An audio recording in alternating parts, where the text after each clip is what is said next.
You didn't hear this from me. This spring, on a Ukrainian trench line, 2 Russian soldiers held up a scrap of cardboard, hand-scrawled, 3 words: "We want to surrender." Touching. Only there was nobody to surrender to. The thing that took their position had no face, no pulse. It was a robot, and it wasn't even the expensive one. That's number 6 on tonight's list. Wait till you hear number 1. Good morning, Wastelanders. Tonight we count down the 7 cheapest, deadliest machines in the wasteland. And we are keeping score. Because somebody finally did the math that breaks the richest armies on Earth. And it costs about as much as a used dirt bike. Here's the scorecard. 4 numbers, every machine, out of 10. Body count, how much it kills. Caps per kill, how cheap the killing is. Because a $400 drone that guts a $4 million tank is the best deal since the 2-cap water ration. Ingenuity, did it do something nobody's ever done?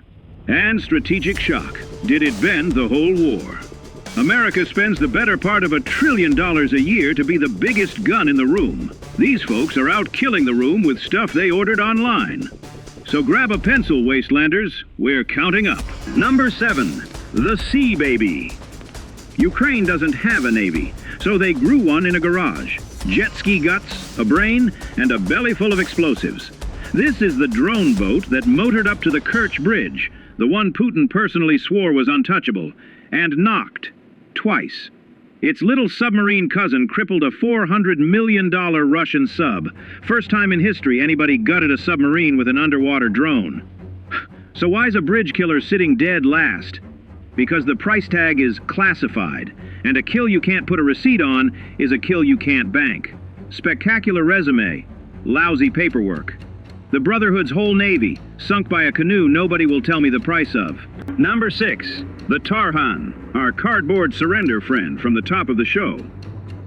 Picture a wheelbarrow with tank tracks, 30 kilos of boom, and nobody driving. Last summer, Ukraine sent a whole pack of them at a Russian position. No infantry, not one human heartbeat, and took it. The survivors threw up their hands. To a lawnmower. First all-robot assault in the history of warfare. Doesn't pile up bodies, and it isn't free. But ingenuity, straight 10. This is robot infantry, Wastelanders. The Protectron just learned to take prisoners. Caps per kill. 20 grand to send a machine where we used to send a kid. Number 5, the Magura. Another robot boat, but this one pulled off something out of a fever dream. It shot down a fighter jet.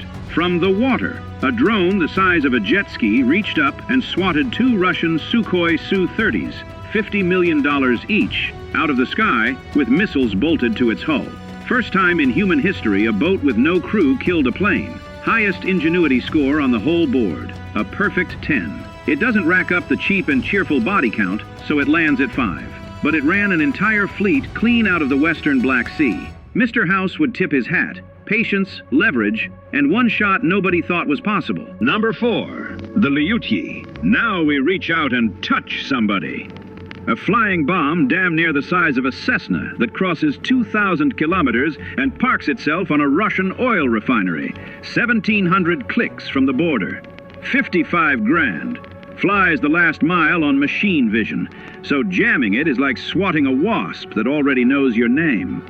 It's Liberty Prime with the budget cut. No 40-foot robot, no eagle screeching the Pledge of Allegiance. Just a cheap drone, quietly lighting the enemy's gas money on fire. Night after night after night. Caps per kill. Billions in fuel, torched by something that costs less than a used pickup. Number 3, the Vampire. The Russians were so rattled, they named it out of a horror story. Baba Yaga, the witch that comes at night. Big, ugly 6 rotors, a thermal eye that sees you breathing in the pitch dark, and it drops bombs on anything warm. $8,500 a copy.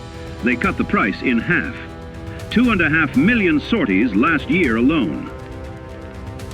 Moscow is so desperate, they'll hand a soldier 10 days leave just for dragging one back to the lab, because they still can't build one as good. Sit with that. The Russian war machine, offering a paid vacation as a bug bounty. That's the Sentry Bot, Wastelanders. It owns the night, and it bills you for it. Number 2, the Sting. And this one stings me a little, because this is the one we want. A drone built to hunt other drones. $2,000.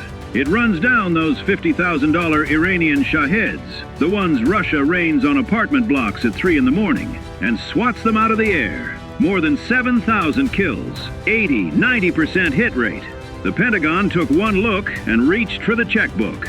Let that marinate. The most expensive military on Earth doing its shopping in a Ukrainian garage. Caps per kill, $2,000 to kill a $50,000 robot. That, Wastelanders, is the deal of the wasteland. And number 1, the cheapest, deadliest machine on the whole board. A $400 racing drone, the kind a teenager flies for fun on a Sunday, with a grenade zip-tied to the nose. That's it. That's the king. Right now, today, it is the single biggest killer of tanks and trucks in this entire war. $1,300 of drone to gut a $4.5 million tank. Ukraine is cranking out 8 million of them a year. No world first, no magic trick, just the Protectron. Cheap, dumb, and absolutely everywhere, doing the arithmetic that ends empires. $400, 4.5 million. Let that marinate, Wastelanders. That's caps per kill. That's the whole game. So that's your board. 7 machines, hardware store prices, out killing the most expensive arsenal money ever built. And here's the part that ought to keep a red-blooded American up at night. Every one of these got cooked up fast, cheap, and scared by a country with its back against the wall. The Pentagon is already buying. The only question left is whether we learn the lesson before somebody points the same bargain bin at U.S. So watch the sky, Wastelanders. The future of war costs $400, and it's already up there, circling, doing the math. Remember, news never changes.